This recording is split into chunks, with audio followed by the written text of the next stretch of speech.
Assalamualaikum warahmatullahi wabarakatuh. Perkenalkan, nama saya Nasihatu Silvi dari kelas 11 TITL 2, nomor absen 27.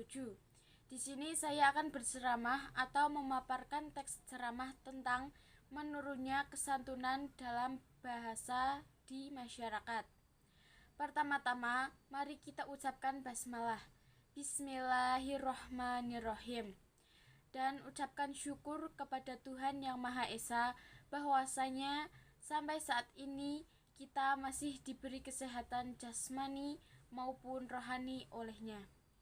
Hadirin yang berbahagia, akhir-akhir ini kita sadari bahwa pemilihan kata-kata di kalangan masyarakat cenderung semakin menurun kesantunannya dibandingkan dulu saya saat kanak-kanak.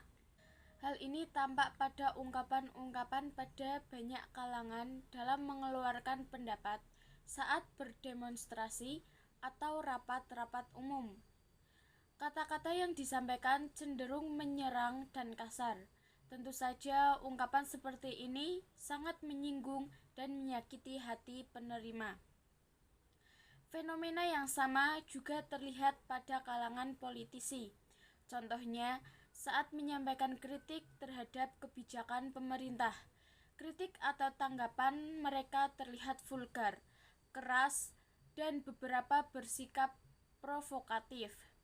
Jika kita melihat ke belakang, pada zaman Orde Baru, pemakaian bahasa sangat diperhatikan dengan penyampaian secara santun dan bermakna. Melihat fenomena seperti ini tentu membuat kita gelisah. Apalagi kita sering melihat dan mendengar kebiasaan berbahasa anak-anak remaja yang cenderung kasar dan jauh dari kata santun. Fenomena tersebut telah menunjukkan adanya penurunan tata nilai yang berlaku di masyarakat, seperti moral dan nilai-nilai agama. Ketidaksantunan dalam berkata-kata juga bisa dikaitkan dengan rendahnya penghayatan masyarakat terhadap budaya yang telah tertanam.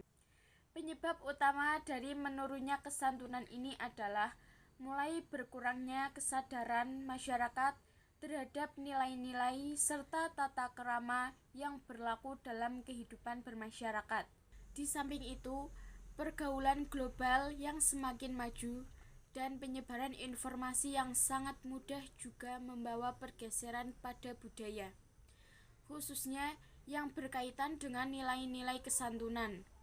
Peristiwa inilah yang semakin mendorong para remaja dan masyarakat untuk gambling dalam berbahasa, sehingga pada akhirnya mereka tidak mengindahkan kaidah berbahasa dan merasa bahwa bahasa yang disampaikan bergengsi dan dianggap bagus. Maka dari itu, untuk mengatasi peristiwa ini, pendidikan etika dalam bahasa menjadi peranan yang sangat penting. Terutama pendidikan etika berbahasa harus ditanamkan sejak dini pada generasi muda agar tidak mudah terprovokasi dengan perkembangan dunia global. Dengan terciptanya kesantunan dalam berbahasa, maka terciptalah keharmonisan, pergaulan, dan lingkungan sekitar di samping kesantunan. Dalam berbahasa juga sangat berpengaruh positif terhadap kematangan dan kedewasaan mental seseorang. Berbahasa yang sopan dan santun seharusnya telah menjadi suatu tradisi yang dimiliki oleh setiap orang sejak kecil. Maka kita sebagai anak-anak memiliki tanggung jawab untuk membina dan mendidik anak-anak supaya bisa berbahasa dengan sopan dan santun. Apabila dibiarkan, tidak mustahil rasa kesantunan dalam berbahasa akan menurun dan bahkan bisa hilang, sehingga anak menjadi orang yang arogan, kasar, dan tidak memiliki etika. Sekian ceramah dari saya. Wassalamualaikum warahmatullahi wabarakatuh.